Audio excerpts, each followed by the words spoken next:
question très intéressante. Et le débat qu'il y a aujourd'hui en Suisse, à Genève, mais dans les autres cantons aussi, il est intéressant. Si je devais faire un pronostic, je pense que ça va être non dans les urnes.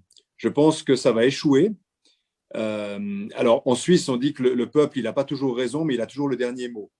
Et ce dernier mot, il sera provisoire parce qu'évidemment que la question de l'identité électronique, elle va continuer de se poser, que ce soit oui ou que ce soit non.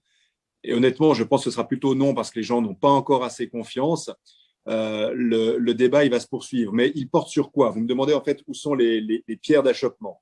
Alors, une des pierres d'achoppement, un des problèmes qui apparaît dans cette votation, c'est exactement ce que je disais tout à l'heure, c'est l'articulation entre le secteur public et le secteur privé. C'est en fait qui maîtrise les données, par où est-ce qu'elles transitent, comment je peux avoir confiance sur ce que l'État va accepter de déléguer au secteur privé ou pas. Ça, c'est peut-être le point le plus fort et le point sur lequel les réponses aujourd'hui qui sont amenées par les promoteurs du projet sont le moins crédibles. Et comme vous le savez, la confiance, ça ne se décrète pas. Ça se construit patiemment, ça se fait avec des exemples. On a eu il y a quelques années une situation, et vous le saviez bien, WiseKey était impliqué dedans, de pionnier dans le vote électronique. Mais aujourd'hui, on a un phénomène plutôt de recul. On voit bien que ça peut être intéressant de voter électroniquement, surtout en situation de pandémie, de ne pas devoir se déplacer.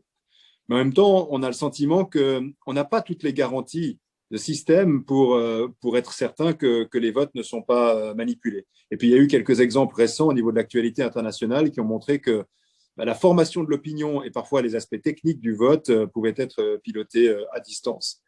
Donc, pour moi, l'enjeu, et je réponds ça à votre deuxième question, dans cette votation, c'est passé, c'est dans quelques jours, mais de manière plus générale, c'est d'arriver pour les pouvoirs publics à expliquer beaucoup mieux où est le gain pour la population, qui ne doit pas être un gain de productivité, mais qui doit être un gain éthique, un gain de traçabilité, un gain de compréhension. On ne doit pas courir après le progrès pour le progrès. Ce n'est pas ça qui va faire avancer réellement la cause numérique. Et je pense que quand on parle d'identité, aujourd'hui, l'identité, elle est centrale, ça génère des guerres un peu partout sur la planète. On ne doit pas ériger une appartenance contre les autres. On doit montrer que cette identité, elle est multiple, qu'elle peut être reconnue comme telle et qu'on arrive à avoir de la confiance parce que précisément, le système qui est complexe, on arrive à le décortiquer et le comprendre. Et moi, je fonde beaucoup d'espoir sur la blockchain. Je pense que c'est la technologie sur laquelle, avec beaucoup de pédagogie, on va réussir à convaincre la population que c'est vérifiable, inviolable et que ça nous permet véritablement de maîtriser notre propre identité numérique. Je pense que c'est l'enjeu principal. Et donc, je pense que ce week-end, s'il y a la votation en Suisse, ça aboutit à un non, ça doit être perçu comme l'occasion de recommencer le travail from scratch, de redémarrer pour un vrai effort de communication et de conviction, avec la question centrale du rôle de l'État.